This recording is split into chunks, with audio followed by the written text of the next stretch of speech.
तो शरीर का प्रवाची है मथुरा। मथुरा जो है शरीर का प्रवाची है, शरीर यानी मथुरा है। और जरा क्या है तो रोग है। 49 क्या है तो उम्र है। जब 49 वर्ष जीवन के पूर्ण हो जाते हैं तो 50वें में रोग अपने आप चले आते हैं, यानी इस शरीर पर जरा रोग बन जाता है। और जब इस रोग की निवृत्ति हम चाहेंगे, इस निवृत्ति से निकलने को चाहेंगे, इस रोग से विमुक्ति को चाहेंगे, तो केवल कृष्ण नाम का भक्ति है जो आपको इस जरासंध के जैसे रोग से, मथुरा रूपी शरीर से मुक्ति को प्रदान कर दिया। केवल भगवान कृष्ण की ही भक्ति। जो आज मथुरा के वासी कृष्ण के शरण में गए तो भगवान कृष्ण ने जरासंध नामक जैसे योद्धा से उनको मुक्ति प्रदान कर दी। जरासंध के साथ भगवान का युद्ध हुआ। यहाँ पहली बार परमात्मा ने अस्त्र को धारण किया। भगवान के हाथों में सारंग धनुष दिव्य चक्र को धारण करते हैं, मुग्दर को धारण करते हैं, पद्म नाम की गदा को धारण करते हैं। बलदाऊ भैया भी धारण किए अपने हलधर के रूप में परमात्मा। दिव्य अवतार स्वरूप भगवान ने उन आसुरी शक्ति का संहार किया। जब बलदाऊ भैया जरासंध को मारने में लग गए तो भगवान ने कहा कि भैया इसे छोड़ दीजिए, जीवन ये अपना पुनः प्रायश्चित तो नहीं करेगा, लेकिन अपनी द्वेषता की भावना के कारण अमुक असुरों को लेकर किस मथुरा पर आएगा और जिसको हमें मारने बड़ी सहजता रहेगी, इसे जीवंत छोड़ दीजिए। सो भगवान की कथनांक अनुरूप बलदाऊ भैया ने जरासंध को अपमानित अवस्था में छोड़ दिया। कहा कि जाओ जरासंध, तुम अपने आप को मगध सम्राट कहते थे ना, जाओ भैया मैंने तुम्हें जीवन दान दिया। समस्त दुनिया के दानियों में जरासंध का नाम आता था, लेकिन जब जरासंध को मृत्यु का वरदान स्वरूप में मृत्युदान मिल गया तो बड़ा अपने आप को शर्मिंदगी महसूस किया। कहा कि एक ऐसा अवसर आएगा कि आप हमसे जीवन दान मांगोगे। चला गया, कई अक्षौणी सेना को पुनः सुसज्जित किया और लेकर के चला आया। पुनः मथुरा पर आक्रमण किया। इस बार मथुरा पर जब आक्रमण करने को आया तो एक काल यवन नाम के असुर को लेकर के आया।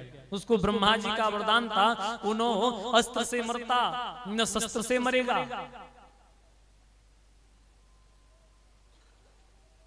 वह अपने आप में दिव्य था, यानी ब्रह्मा की बनाई हुई सृष्टि से वो मरेगा नहीं, किसी नर पुरुष से नहीं मरेगा। वो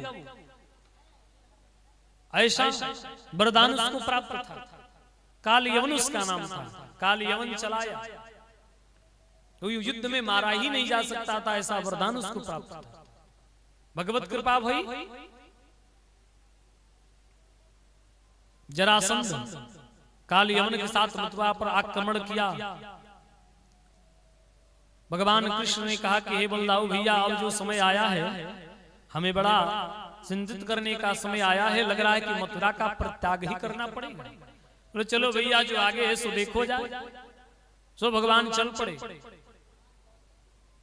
बलदाऊ भैया के साथ चले तो भगवान ने अपनी पीतांबरी कसी हुई बाहर को अकेले निकले। कहा कि हे जरासंध, ये भला बताओ भैया, तुम अपने सैन्य बलों के साथ युद्ध करोगे या कोई और से करोगे? बोले महाराज, आप इस समय जरासंध युद्ध नहीं करेगा। इस समय जरासंध के योद्धाधिपति के रूप में काल यवन आए हैं, तुम काल यवन से कृष्ण युद्ध कर सकते हो। क्यों? क्योंकि काल यवन को तो वरदान था, कोई युद्ध में मारा ही नहीं जा सकता, वो अजय योद्धा है।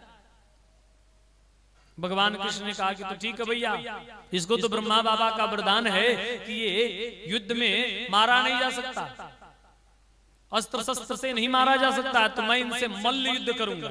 क्या तुम्हें तैयार है? बोला कि महाराज हमें तैयारी है, अच्छी बात है, मैं युद्ध करूंगा। निपुणता के साथ काल यवन ने स्वीकार कर लिया। भगवान ने कहा चलो, तो सैन्य बलों को छोड़ दो और मेरे साथ अकेले चलो। अकेले किसी स्थान पर, निर्जन स्थान पर हम चलेंगे और वहां युद्ध को करेंगे। युद्ध को करने के हेतु भगवान ने उसे अपनी पीतांबरी दिखाते हुए लेकर के चल पड़े। जाते जाते भगवान उस स्थान पर पहुंच गए जहां एक दिव्य गुफा थी। उस गुफा में जब भगवान दौड़कर भागने लगे तो काल यवन ने भगवान को रणछोड़ कह दिया। अरे रणछोड़, तुम रण को छोड़कर भागने वाले, तुम्हारा नाम इस समय रणछोड़ पड़ गया। बोले रणछोड़ भगवान की। काल यवन ने नाम दे दिया। भगवान ने कहा कि आओ भैया। भगवान को जब दौड़ते हुए देखा तो काल यवन भी उनके पीछे दौड़ा। कहा कि कृष्ण, आज महाराज जरासंध का मृत्यु का भय ही मैं समाप्त कर दूंगा, तुम्हें ही समाप्त कर दूंगा, तो मृत्यु भय अपने आप समाप्त हो जाएगा। जो तूने अपमान महाराज मगध सम्राट का किया है, उस सम्राट का हम अपमान का बदला लेंगे, तुम्हें मृत्युदंड देंगे। काल यवन उस गुफा में प्रवेश किया। सतयुग काल के राजाधिपति अयोध्या के एक नरपति थे, महाराज मानधाता के पुत्र महाराज मुचकुंद। महाराज मुचकुंद जब देवासुर संग्राम हुआ था तो महाराज इंद्र की सहायता के लिए गए हुए थे। इंद्र की सहायता में दिव्य युद्ध को किया। इंद्र महाराज ने कहा कि हे महाराज मुचकुंद, आप कुछ वर मांगिए। बोले कि मुझे किसी वरदान की, किसी वस्तु की आवश्यकता नहीं है इंद्र, आप हमें विश्राम की प्रदाता चाहिए, मुझे विश्राम दीजिए। मैं युद्ध में इतना थक गया हूं कि मैं निद्रा का ग्रास करना चाहता, ग्रहण करना चाहता। बोले अच्छा महाराज। बोले कि एक वरदान दीजिए कि यदि मुझे कोई नींद से जगाए और जो यदि मैं अपनी दृष्टि से उसे देख दूं तो जलकर समाप्त हो जाए, ऐसा वरदान दे दीजिए। इंद्र महाराज ने वही वरदान राजा मुचकुंद को दिया था। उसी गुफा में भगवान पहुंच गए और अपनी पीतांबरी को महाराज मुचकुंद के ऊपर डाल दिया और भगवान छिप गए। काल यवन उस गुफा में प्रवेश किया, पीतांबरी को ओढ़े हुए देखा तो उसे लगा कि तो कृष्ण ही सोए हुए हैं। पुनः अपने पैरों को उठाया और प्रहार करने लगा। जब बारंबार पैरों का प्रहार हुआ तो महाराज मुचकुंद की निद्रा खुल गई। निद्रा खुल गई। नींद को खुलते के कारण महाराज मुचकुंद जागृत भय और सामने देखा तो काल यवन पर देखते ही परमात्मा की अद्भुत कृपा भई। काल यवन महाराज मुचकुंद की अग्नि की प्रज्वलित ज्वाला से जलकर समाप्त हो गया, मर गया। भगवान की कृपा, भगवान ने राजा मुचकुंद को मोक्ष गति प्रदान करते हैं। पुनः कहा कि राजन, आपका समय शोषण समाप्त हुआ, आप अपने परम धाम को जाइए। कि प्रभु मैं सतयुग काल से इंतजार कर रहा था। बोले कि महाराज अब ये सतयुग समाप्त रहे, त्रेता समाप्त है, द्वापर युग का चतुर्थ चरण चल रहा है, अब इस युग की भी समाप्ति होने वाली है, आप अपने परम धाम को जाइए। वैष्णव पद दे करके महाराज मुचकुंद को विदा किया। पुनः आगे के क्रम परमात्मा ने सोचा कि भैया कब तक इससे युद्ध करें, कब तक करें, हमारा समय अवसर ऐसा आ गया है कब इसके साथ युद्ध करने में हमारी निद्रा युक्त है, हमें अपमान है। भगवान ने दिव्य योग माया के द्वारा नगर का निर्माण करते हैं, जिस नगर का नाम पड़ता है द्वारिका। द्वारिका नगर का निर्माण भगवान ने किया। द्वारिका नगर का परमात्मा निर्माण करते हैं। भगवत कृपा भई, कृष्ण बलराम दोनों भाई युक्त भय जरासंध को दिखाया और जरासंध ने कहा कि आज मथुरा नगर में अग्नि की ज्वाला से जलाकर समाप्त कर देंगे। रात्रि के काल में जरासंध षड्यंत्र को बनाया कि आज रात्रि में ही मथुरा को सोए हुए नागरिकों को जला दिया जाए। भगवान ने योग माया के द्वारा इनको स्थानांतरण द्वारिका में कर दिए और स्वयं दिखाया कि हे जरासंध देखो मैं यहाँ से जा रहा हूँ। सुप्रणाम के पर्वत को पार करते करते देखा क्या तो उस अग्नि की ज्वाला में प्रज्वलित कर दिया, जिसमें जरासंध को ज्ञात भया कि कृष्ण बलराम और मथुरा के वासी जल गए, परंतु भगवान ने योग माया के द्वारा वहां द्वारिका में प्रस्थान कर गए। बोली के द्वारिकाधीश भगवान की। द्वारिका में भगवान का दिव्य स्वागत भया, अभिनंदन भया। द्वारिका नगर ऐसा नगर था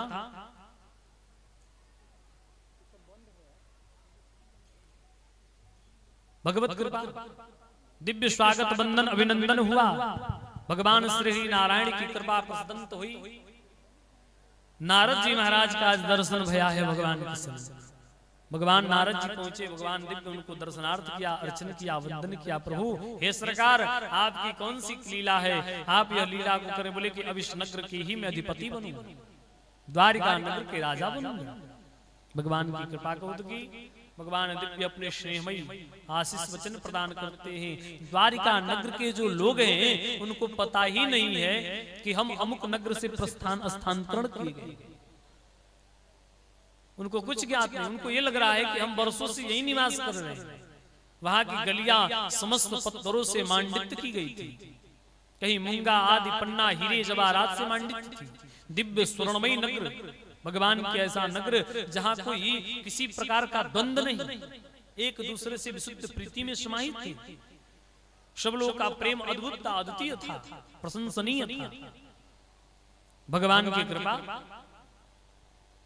देव समाज की तरह सब लोग एकाग्र होकर के भगवत भजन में लीन थे। यज्ञ अनुष्ठान पूजन पाठ स्वाध्याय बंदन करना आदि करना, दिवालय में पूजन करना, घंटनाद पूजन आरती करना, यही दिनचर्या बनती वहां के लोगों की। सब अपने कार्यों में व्यस्त थे। दिव्य द्वारिका का वर्णन जो समुद्र के मध्य में विद्यमान था, ऐसा दिव्य सुंदर नगर द्वारिका नगर में प्रस्ताव। नारद जी की आज्ञा पाकर के भगवान कृष्ण, वसुदेव मैया, देवकी, बलदाऊ भैया आदि दिव्य स्वागत करते हैं महाराज रेवत का। उनकी बातों को सुने, उनके प्रस्ताव को सुने। किशोर हो बंशी बजवैया, कन्हैया माखन चोर हो बंशी बजवैया, कन्हैया माखन चोर हो।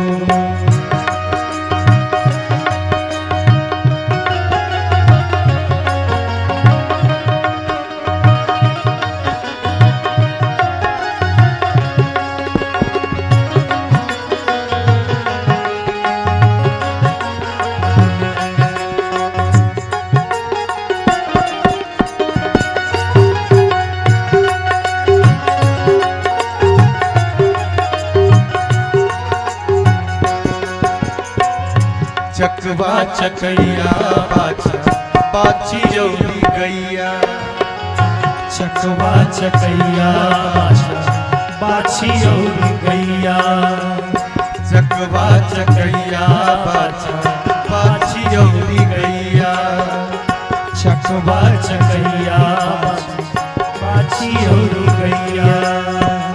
प्रेम वे मिले कदमवा के पतैया,